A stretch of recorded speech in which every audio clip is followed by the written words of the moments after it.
마음이 잘 통하는 친구랑 만나서 교제하는 시간은 참 행복합니다. 특히 여성들은 편하고 좋은 친구를 만나서 마음과 삶을 나누다 보면 힐링을 경험하는데요. 명절 전주에 제가 좋아하는 한 분이 자기 신앙이 위기라면서 저를 찾아왔습니다. 제가 설교 때문에 늘 바쁘니까 시간을 정해놓고 얘기하다 갔는데요. 그분은 자기 어려움을 나누려고 왔지만 좋은 사람이 저를 가까이 해주니 저도 좋았습니다. 사람마다 다를 수도 있겠지만 저는 사람을 좋아해서 그런지 인간은 관계적 존재라는 그것을 참 실감하며 살아갑니다. 좋은 관계 속에서 참 행복을 느끼기 때문인데요. 세계적으로도 유명한 바이올리니스트 한수진 씨란 그분이 자기 영혼의 단짝에 대해서 얘기하는 걸 들었어요. 우리 한수진 씨 누군지 한번 아실 텐데 이분이에요. 한수진 씨가 이분은 영국에서 자랐는데 10대 때 로즈마리라는 그런 후원자를 만나게 돼요. 근데 이 로즈마리가 누구냐면은 이 한수진 씨가 10대 때 다니던 음악학원에 음악학교의 설립자이면서 영국 왕립 음악원의 바이올리니스트 교수였고 그리고 이미 80이 넘은 분이었습니다. 그런데 한수진 씨는 로즈마리와 70년이라는 나이 차를 극복하고 우정을 나누게 돼요.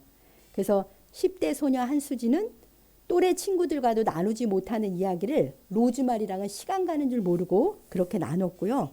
그리고 둘이 주말이면 자연으로 소풍을 가서 행복한 시간을 보내곤 했습니다. 댁에 놀러 가면 로즈마리는 향기 나는 그 꽃 주스, 플라워 주스를 준비해 놓고 그를 기다려 주곤 했는데요. 여러 가지 조언을 많이 해줬어요. 바이올리니스트가 되는데 이렇게 소녀 한수진과 할머니 로즈마리는 영혼의 단짝이 되었습니다. 그 로즈마리와 한수진의 사진을 한번 보시겠습니다. 저 할머니와 저 10대 소녀가 로즈마리 댁 딸기밭에서 찍은 사진인데요. 안타깝게도 저분은 이제 얼마 지나지 않아서 세상을 떠났지만 그녀의 사랑과 조언은 한수진이 세계적인 바이올리니스트가 되는데 큰 영향을 미쳤다고 이제 한수진 씨가 고백을 했어요. 저는 클래식을 특별히 좋아하거나 잘 알지도 못하는데 한수진 씨의 연주는 참 아름답다는 생각을 하면서 자꾸 찾아서 듣게 되더라고요. 표정도 아름답고 연주가 매우 아름답습니다. 네, 됐고요. 아무리 영혼의 좋은 단짝이라고 해도 사람은 이렇게 이별도 하고 여러 가지 한계가 있잖아요. 이런 우리에게 기쁜 소식이 있습니다. 영원히 우리 곁을 떠나지 않고 함께 해줄 완벽한 영혼의 단짝이 있다는 소식이죠. 그분이 누구시겠습니까? 바로 우리 하나님, 우리 주님이십니다. 그래서 오늘은 주의 뜰에 사는 자의 복이라는 제목으로 하나님의 말씀을 듣겠습니다. 오늘 함께 읽은 이 시편 65편은 다윗의 찬송시, 감사의 시예요. 이 시편에는 아름다운 구절들이 많아서 절로 암송하고 싶어지는 그런 시편인데요. 저는 이 말씀을 연말 같은 때에 사람들에게 축복의 의미로 보내주곤 했었습니다. 그 중에 11절에서 13절 맨 끝인데요. 먼저 한번 같이 읽어보겠습니다. 함께 읽을까요? 주의 은택으로 한 해를 관시우시니 주의 길에는 기름방울이 떨어지며 들의 초장에도 떨어지니 작은 산들이 기쁨으로 띠를 띄었나이다. 초장은 양떼로 옷 입었고 골짜기는 곡식으로 덮였으며 그들이 다 즐거이 외치고 또 노래하나이다. 아멘. 네, 주의 은택으로 한 해가 영광스럽고 복되다 이렇게 노래하고 있지요. 산과 들은 기름방울이 떨어져서 아주 비옥하고 생기와 기쁨이 넘쳐나고 있습니다. 초장은 풀을 뜯는 양떼로 가득하고 그리고 골짜기에 있는 논밭에는 곡식으로 뒤덮었어요. 그 윤택함과 풍성함에 다 즐거이 소리치며 노래하고 있다. 이제 그런 시편의 말씀인데요. 이 복된 말씀으로 먼저 우리 성도님들을 축복하고 싶습니다. 이러한 윤택함과 풍성함이 새해 우리 교회와 우리 성도님들의 삶에 그대로 이루어지길 우리 주님의 이름으로 간절히 축복합니다. 오늘 이 시편 말씀을 통해서 우리에게 베풀어 주신 하나님의 은택을 헤아리면서 그것을 우리가 실제 누리며 살기 원합니다. 이제 4절을 먼저 보겠습니다. 4절을 같이 읽겠습니다. 주께서 택하시고 가까이 오게 하사 주의 뜰에 살게 하신 사람은 복이 있나이다.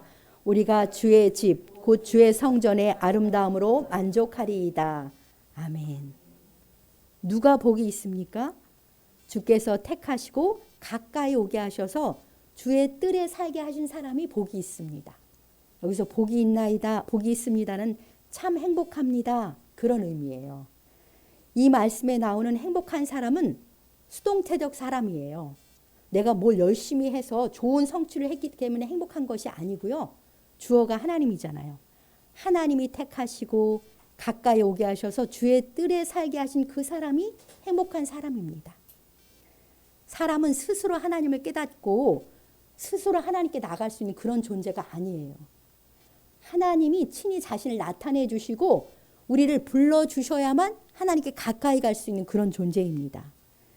그러니까 주 예수님을 믿어서 하나님의 자녀가 된 저와 우리 성도님들은 하나님이 택해서 가까이 오게 해주신 그런 사람들이에요. 그러니까 우리는 처음부터 하나님의 은택을 입어서 하나님의 자녀가 되었고요. 그 은택으로 우리는 이렇게 주님의 뜰 안에서 주님과 가까이 친근히 교제하며 살게 되었습니다. 이것이 우리가 가진 가장 영광스럽고 참된 행복이에요. 사랑하는 성도 여러분, 내가 주님의 뜰 안에 살게 되다니 참 대단한 영광이라는 생각이 들지 않습니까? 한번 생각해 보십시오. 한 영화로운 왕이 나를 특별히 사랑해서 그 왕의 궁정에 나를 초대했습니다. 그 귀한 왕과 함께 왕궁의 아름다운 뜰을 거닐면서 친근하게 내 마음과 생각을 나누는 그런 모습을 생각해 보시기 바랍니다.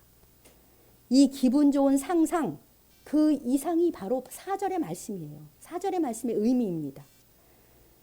주님의 뜰은 곧 왕의 뜰입니다. 그것은 당연히 울타리가 둘러쳐져 있기 때문에 아무나 들어가 살 수 있는 곳이 아니에요. 거룩하게 구별되어 있는 곳이거든요. 그 뜰 안은 밖에서는 들여다볼 수 없어요. 몰라요. 그런데 택함 받은 우리는 아름다운 주님의 궁정에 들어가서 그 뜰에서 주와 함께 살게 되었습니다. 예수 그리스도를 믿는 우리가 받은 신령한 복이 얼마나 특별한지, 얼마나 영광스러운지 알고 누리며 사는 우리가 되길 원합니다. 4절 후반절에 이렇게 말씀하시잖아요. 우리가 주의 집, 곧 주의 성전의 아름다움으로 만족하리이다. 이렇게 말씀하세요. 우리가 주와 함께 살게 된 주의 집, 주의 성전은 어찌나 아름다운지 우리를 만족시키기에 충분한 곳이라는 거죠. 왜 주님의 집이 그렇게 아름답고 만족스러울까요? 황금으로 되어 있기 때문일까요? 아니면 너무나 화려하게 꾸며져 있기 때문에 아름다울까요? 오스트리아 빈의 쉘브르 궁전이라는 곳을 가본 적이 있습니다. 옛날 합스부르크 왕조의 여름 별장이었다고 하는데요. 정말 황금으로 꾸며진 방도 있더라고요. 그리고 참 화려하고 아름다웠습니다. 왕궁의 뜰은 어찌나 넓은지 정원이 잘 가꾸어져 있었고 그 옛날 합스부르크 왕가의 영화를 짐작하게 하는 그런 궁이었습니다. 그런데 그 궁에는 왕이 없었어요. 왕이 없는 궁은 그저 옛 영화를 보여줄 뿐 쓸쓸한 궁이었습니다. 그런데 지금 다윗이 노래하는 주의 집, 주의 성전은 화려한 성전은 정말 아니에요. 아직 솔로몬 성전이 세워지지 않았잖아요. 그러니까 다윗의 궁 안에 천막, 언약궤를 놓고 장막을 쳐놓은 그런 곳을 말하는 거예요. 그럼 무엇 때문에 주의 집이 그렇게 아름답고 만족스럽다고 다윗은 노래할까요? 그곳에 아름답고 영화로우신 주님께서 계시기 때문에 그래요. 비록 장막, 텐트로 둘러싸진 주의 집이지만 그곳에는 참으로 아름다우신 주님께서 임재해 계시기 때문에 우리를 만족해 하는 것입니다. 우리는 아름다운 주님의 집에서 아름다우신 주와 함께 그 뜰을 거닐면서 왕이신 주님과 친근하게 모든 것을 나눌 수 있는 사이가 되었으니 만족할 수밖에 없지요. 이것이 얼마나 큰 영화이며 존귀입니까? 그분의 영화에 비하면 나는 너무나 작고 비천한 그런 우리가 아닙니까? 그런 우리가 주님의 가족으로서 아름다운 주님의 궁에서 주와 함께 살게 되었으니 더 이상 부족함이 없습니다. 우리는 참으로 행복한 사람들입니다. 사랑하는 성도 여러분, 여러분들은 이처럼 은혜로 주어진 자신의 존귀한 신분을 깨닫고 행복을 누리며 살고 계십니까? 저와 여러분들은 세상이 알 수 없는 특별한 사랑과 존귀를 입은 행복한 사람들입니다. 우리 요한일서 3장 1절을 함께 읽어보겠습니다. 보라, 아버지께서 어떠한 사랑을 우리에게 베푸사 하나님의 자녀라 일컬음을 받게 하셨는가. 우리가 그러하도다. 그러므로 세상이 우리를 알지 못함은 그를 알지 못함이라. 아멘. 보라, 놀라워하라. 그런 말씀이에요. 하나님 아버지께서 우리에게 어떠한 사랑을 베푸셔서 우리가 하나님의 자녀로 일컬음을 받게 되었는지, 그 사랑이 얼마나 크고 놀라운지 보라는 거예요. 놀라라는 거예요. 우리가 그러합니다. 우리가 그런 존귀를 입은 하나님의 자녀들이에요. 세상은 당연히 우리를 알지 못합니다. 그분을 알지 못하니까요. 그러나 우리는 알고 누려야겠습니다. 주 안에서 왕의 자녀가 된 나의 신분을 알고 어깨를 펴고 당당히 살아가시기 바랍니다. 저와 여러분의 아버지는 천지를 창조하시고 운행하시는 주권자 하나님이세요. 우리는 그 하나님의 자녀들입니다. 믿음으로 하나님의 자녀로서의 권세를 누리며 살아가는 우리 참된 교회 모든 성도들 되시길 우리 주님의 이름으로 간절히 축복합니다. 밖에서는 볼 수도 없고 알 수도 없는 우리 주님의 뜰 안에서, 주님의 집에서 우리는 무엇을 누리며 살고 있습니까? 오늘 본문 1절로 3절을 같이 읽어보겠습니다. 하나님이여, 찬송이 시온에서 주를 기다리오며 사람이 서원을 주께 이행하리이다. 기도를 들으시는 주여, 모든 육체가 주께 나아오리다. 죄악이 나를 이겼사오니 우리의 허물을 주께서 사하시리이다. 아멘. 이 내용이 바로 주의 뜰에서 우리가 주와 함께 나누는 삶이에요. 첫 번째로 시온이 주의 집이죠. 거기서 우리는 하나님을 찬송합니다. 하나님을 예배하는 것이죠. 그 영광과 사랑에 감격하여서 하나님을 찬송하면서 하나님 앞에 마땅히 나의 할 바를 행하는 것이죠.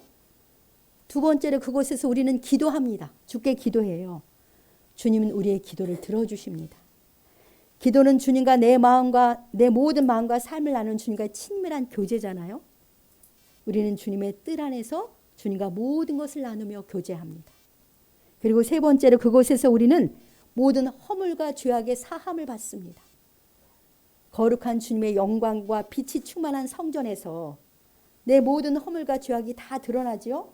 그 빛 앞에 우리의 어두움을 토설하고 회개하며 주의 자비와 긍휼로 정결함을 입습니다. 이것이 시온인 주님의 집, 주의 성전에서 우리가 주와 함께 나누는 기쁘고 행복한 교제예요. 주님의 집들에서 주님은 우리 영혼의 단짝 친구가 되어주시는 것입니다. 창조주와 피조물이라는 간극을 넘어서 왕과 백성이라는 신분의 차이를 뛰어넘어서 주님은 우리의 친구로서 가까이 우리와 친밀한 교제를 나눠주십니다. 주님은 내 영혼의 단짝 친구가 되어주시길 기뻐하세요. 이것이 주께 택함을 받고 가까이 오게 하셔서 주의 뜰에 살게 하신 그러한 우리의 참된 행복입니다. 그럼 우리 주님의 뜰에서 영혼의 친구 되신 주와 함께 나누는 교제의 내용을 좀 더 살펴보겠습니다. 첫 번째로 아까 시온에서 우리는 하나님을 찬송하잖아요. 내 친구 되시는 주께서 얼마나 영화롭고 존귀한 분인지 깨닫는 우리는 주님을 찬양하지 않을 수 없습니다. 내 친구 되시는 주님이 마땅히 찬송받으실 분이라는 사실이 우리를 더욱 기쁘게 해요. 별 볼 일 없는 존재가 우리의 친구가 되어주는 것이 아닙니다. 지극히 높고 영화로우신 만유의 창조주요, 운행자이신 권능과 지혜가 충만하신 분이 우리의 친구가 되시니 찬송할 수밖에 없잖아요. 자, 5절로 7절을 보면 우리 하나님께서 어떤 분이신지 노래하고 있어요. 우리도 시편 기자의 노래를 따라 함께 기쁨으로 우리 주님을 찬송하며 그렇게 높여드리기 원합니다. 자, 5절을 같이 읽어볼까요? 우리 구원의 하나님이시여, 땅의 모든 끝과 먼 바다에 있는 자가 의지할 주께서 의를 따라 엄위하신 일로 우리에게 응답하시리이다. 아멘. 우리 하나님은 구원의 하나님이세요. 구원은 영혼의 지옥불에서 건진받는 구원뿐만이 아니라 이 세상의 삶에서 수많은 어려움들이 우리에게 있잖아요. 그 모든 어려움에서 건져주시는 분은 하나님밖에 없으니까 땅의 모든 끝과 먼 바다에 있는 자가 다 주를 의지할 수밖에 없죠. 그런 하나님이십니다. 구원의 하나님이세요. 그리고 우리에게 의지하는 자에게 의를 따라 응답해 주시는, 화답해 주신 하나님을 찬양합니다. 6절을 볼까요? 주는 주의 힘으로 산을 세우시며 권능으로 띠를 띠셨습니다. 크고 높은 산의 위용, 그 크고 높은 산의 위용을 보고 사람들은 눌려서 산을 신으로 숭배하기도 해요. 제가 자연 경관 보는 거 좋아하는데 세계 곳곳에 유명한 산들을 보면 정말로 놀랄 수밖에 없습니다. 그것을 하나님이 힘으로 견고히 세우셨다는 거예요. 하나님의 힘으로. 주님이 이처럼 권능으로 띠를 띠신 만유의 조성자요 운행자이십니다. 그 놀라우신 그 크신 하나님이 우리의 친구가 되어주시니 어찌 하나님을 즐거워하지 않고 어찌 찬송하지 않겠습니까? 7절도 같이 읽어볼까요? 바다의 설렘과 물결의 흔들림과 만밀의 소요까지 진정시키십니다. 네, 요동치는 바다 앞에서 우리는 한 점에 불과해서 두려워 떨 수밖에 없잖아요. 파도 치는 바다 앞에 가면 두렵고 떨리는 게 우리의 모습인데요. 누가 그 설레는 바다 물결을 잔잔케 하십니까? 만민의 소요, 끊임없이 계속되는 전쟁의 소요를 누가 끝내겠습니까? 흉흉한 바다 물결도 잔인한 피해 전쟁도 다 우리 하나님께서만이 진정시키실 수 있습니다. 주님만이 만유와 만민의 통치자이십니다. 이처럼 위대하시고 영화로우신 주님께서 우리를 가까이 해주시니 찬송은 우리가 마땅히 올려드릴 바입니다. 이처럼 아름다우신 주님이 우리의 기쁨과 만족이 되어주십니다. 우리 주님의 뜰에 나갈 때 기쁨으로 주를 찬송하며 주께 합당한 영광을 올려드리는 우리 모두가 되길 소망합니다. 두 번째로 주의 뜰에서 뭘 해요? 2절에 우리는 주님께 기도합니다. 주님은 우리의 기도를 들어주시는 분이세요. 내 친구 되시는 주님은 내게 진심이십니다. 언제나 나를 불쌍히 여기시고요. 그리고 나를 사랑하세요. 주님은 진심으로 내게 귀를 기울여 주세요. 누가 내 마음 깊은 그 속에 들어올 수가 있겠습니까? 누가 내 깊은 아픔과 슬픔과 부끄러움과 고통을 알고 함께 해주고 도와줄 수 있겠습니까? 우리 주님만이 이 작은 나의 염려와 걱정, 불안과 두려움, 눈물과 아픔에 진심으로 귀를 기울여 주십니다. 주님은 언제나 나를 불쌍히 여기시고 도와주시고 건져주세요. 주님 우리에게 이런 분이십니다. 그러기에 우리는 주님의 집에서 주님께 기도합니다. 그분은 우리의 진정한 위로자이시고요. 치료자이시고요. 완벽한 카운슬러이시고 구원자이십니다. 주님께 내 모든 것을 나누며 친근히 교제할 수 있는 그 주님이 내 영혼의 가장 좋은 친구 되십니다. 저는 가끔 자다가 마음에 눌림이 생겨서 깰 때가 있습니다. 깨서 생각해보면 특별한 이유가 없어요. 그런데 부정적인 마음의 그 눌림을 경험하곤 할 때가 있는데요. 그때 주님께 이렇게 기도합니다. 성령님, 저의 깊은 잠재의식, 무의식의 세계의 어둠도 주님께서 치료해 주십시오.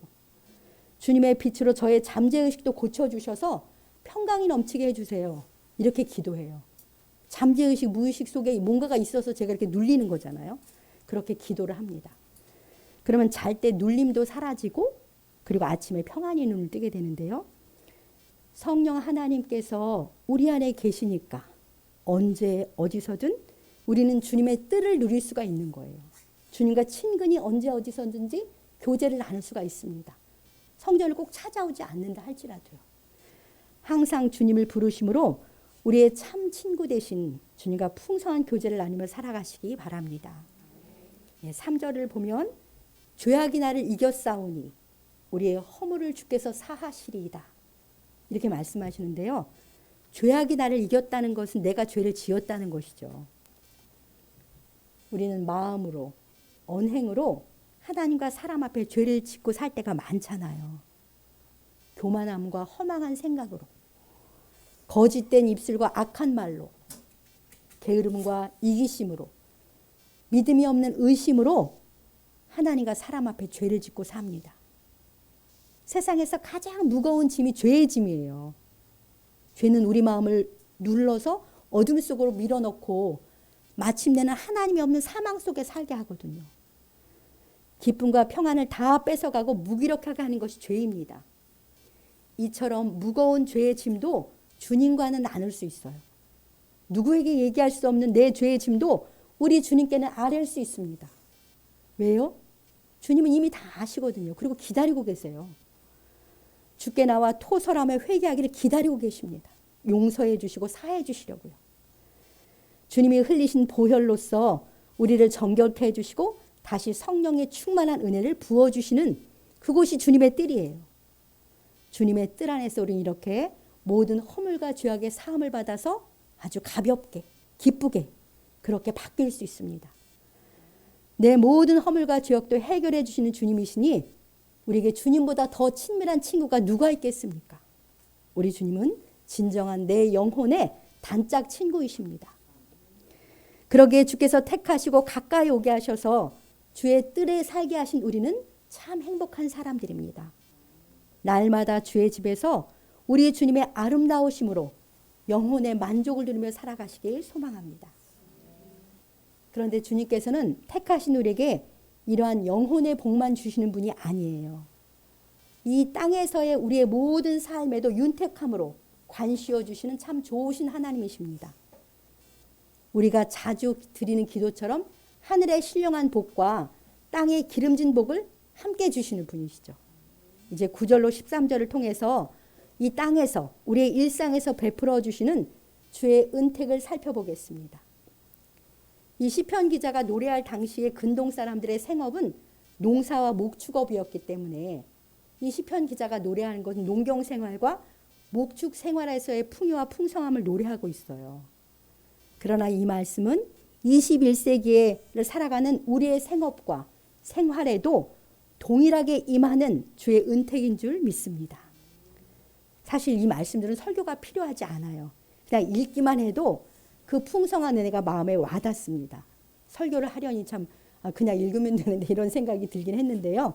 그래도 우리 9절로 10절 같이 읽어볼 때 이 말씀에 나타나는 현상을 생각해 보시면서 9절 10절을 같이 읽어보겠습니다.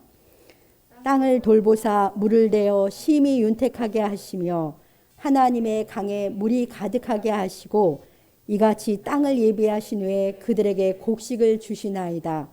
주께서 밭고랑에 물을 넉넉히 대사 그 이랑을 평평하게 하시며 또 단비로 부드럽게 하시고 그 싹에 복을 주시나이다.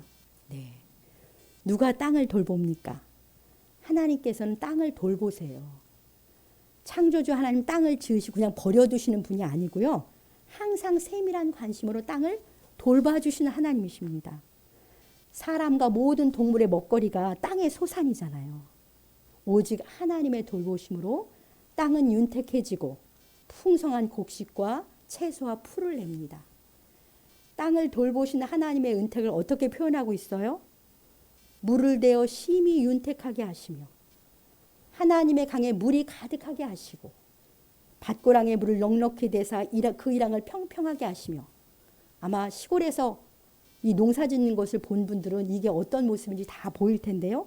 단비로 부드럽게 하시고 그 싹에 복 주셔서 자라게 하신다. 농사가 생업인 사람들에게 흡족한 비를 내리셔서 그 땅과 싹에 복을 내리시는 거예요. 21세기를 사는 우리의 생업도 우리 하나님이 이렇게 돌보세요. 우리의 생업에도 하나님이 위로부터 부어주시는 흡족한 은혜가 항상 필요합니다. 사랑하는 성도 여러분, 모든 윤택함과 풍성함은 하나님께서 위로부터 은혜를 부어주셔야만 얻을 수 있어요. 오직 하나님의 강에서 흡족한 은혜의 단비가 내려야 합니다. 내 지혜나 힘으로 되지 않아요. 세상의 방법과 지혜로 되지 않습니다. 주님만이 모든 풍요의 근원이고 그것을 굳게 믿고 언제나 주를 찬양하고 신실하게 주님을 따르고 의지하며 살아가시기 바랍니다. 끝으로 서두에 전해드린 11절로 13절의 축복의 말씀을 아멘으로 화답해 보려고 하는데요. 우리 11절로 13절도 뜻을 생각하면서 다시 읽어보겠습니다. 주의 은택으로 한 해를 관시우시니 주의 길에는 기름방울이 떨어지며 들의 초장에도 떨어지니 작은 산들이 기쁨으로 띠를 띄었나이다. 초장은 양떼로 옷 입었고 여기는 곡식으로 덮였음에 그들이 다 즐거이 외치고 또 노래하나이다. 아멘. 우리 각 사람과 우리의 가정과 우리의 교회의 2023년 한 해를 주의 은택으로 영화롭게 하실 것을 믿습니다. 우리가 주의 곁에 주의 길에 있을 때 우리의 생업에 기름방울이 떨어져서 윤택할 것이라고 약속하십니다. 들의 초장이 신선하고 푸르름같이 우리의 모든 삶에 성령의 생기가 충만하여 기쁨이 가득하게 소원합니다. 푸른 초장에 많은 양떼가 평화롭게 풀을 뜯고 있는 것처럼 우리 참된 교회가 푸른 초장이 되어서 많은 주님의 양떼가 와서 생명의 꼴을 먹는 그러한 은혜가 임할 것을 믿습니다. 저는 이 말씀을 올해의 약속의 말씀으로 다시 붙잡게 되었는데요. 한 해 동안 베풀어 주시는 주님의 은택으로 우리가 다 즐거이 외치며 기쁨으로 찬양하는 2023년 그런 우리 모두가 되시길 우리 주님의 이름으로 간절히 축복합니다. 네, 주심.